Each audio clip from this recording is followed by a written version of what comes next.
Hello students of class 7th, welcome to Hindi class. तो आइए बच्चों, एक सुंदर सी देशभक्ति कविता के साथ में हम हिंदी की शुरुआत करते हैं। आपका पहला चैप्टर है समर्पण, जिसका अर्थ होता है अपने आप को सौंप देना। और इस कविता में एक जवान देश को किस तरह से अपने आप को सौंप देता है भारत माता के चरणों में, वो इस कविता में हम पढ़ेंगे। इस कविता के रचयिता श्री रामावतार त्यागी जी हैं। तो आइए इस कविता को रीड करते हैं। मन समर्पित, तन समर्पित और यह जीवन समर्पित, चाहता हूँ देश की धरती तुझे कुछ और भी दूँ।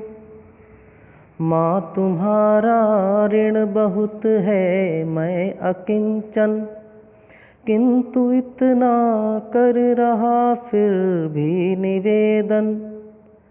थाल में लाऊं सजा कर भाल जब भी, कर दया स्वीकार लेना यह समर्पण।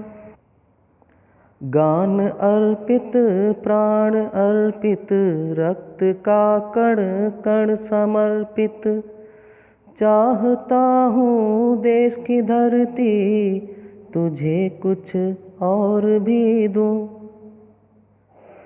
मांझ दो तलवार को लाओ न देरी, बांध दो कस कर कमर पर ढाल मेरी। भाल पर मल दो चरण की धूल थोड़ी, शीश पर आशीष की छाया घनेरी।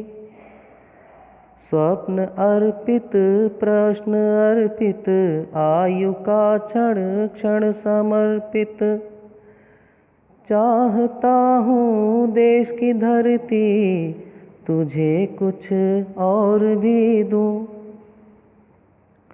तोड़ता हूँ मोह का बंधन, क्षमा दो। गाँव मेरे द्वार घर आंगन, क्षमा दो। आज सीधे हाथ में तलवार दे दो, और बाएं हाथ में ध्वज को थमा दो। ये सुमन लो, ये चमन लो, नीड़ का तृण तृण समर्पित, चाहता हूँ देश की धरती तुझे कुछ और भी दूँ, तुझे कुछ और भी दूँ। तो बच्चों, आपने पढ़ा इस कविता में कितना समर्पण है। इतना समर्पण एक सैनिक ही कर सकता है और कोई दूसरा नहीं।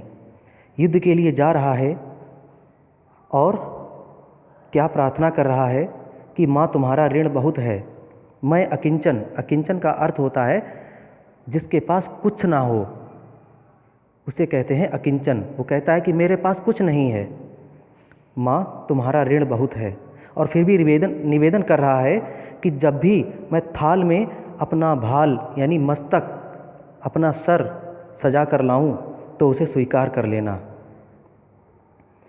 अपने गान अर्पित कर रहा है। गान का मतलब गान, गीत। भारत माँ के समर्पण में जो गीत हैं वह भी अर्पित। प्राण अर्पित, रक्त का कण कण समर्पित करने के बाद भी कहता है कि चाहता हूँ देश की धरती तुझे कुछ और भी दूँ। फिर कहता है कि मांझ दो तलवार को, कि देर ना करो, तलवार को मांझ दो, तलवार की धार को तेज कर दो, और कमर पर ढाल कसकर बांध दो, और भाल पर मल दो चरण की धूल थोड़ी। चरण की धूल अपने मस्तक पर मल दो। ये कह रहा है कि मेरे मस्तक पर चरणों की, भारत माँ के चरणों की धूल मल दो। शीश पर आशीष की छाया घनेरी।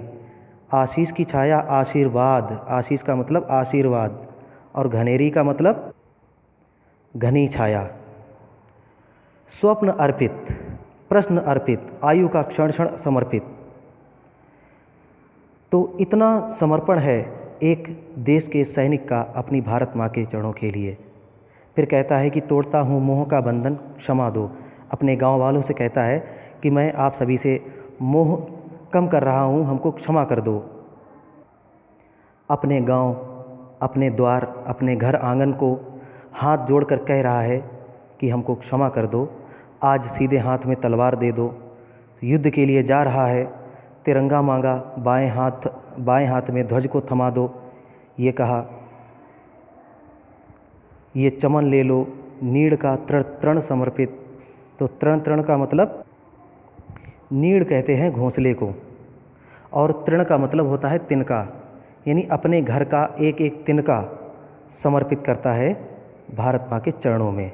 तो यह कविता का भावार्थ था बच्चों। आपको ये कविता कैसी लगी? मुझे आशा है कि आपको कविता अच्छी लगी होगी। आप इस कविता को दोबारा फिर से पढ़ेंगे और याद करेंगे। और आपसे एक बात और कहना चाहूँगा कि इसके जो शब्दार्थ और प्रश्न व अभ्यास कार्य जितना भी है वो आपको व्हाट्सएप ग्रुप पर उपलब्ध करा दिया जाएगा। ठीक है, तब तक आप इसको रिवीजन करते रहें, पढ़ते रहें। आपका दिन शुभ हो। Take care, bye.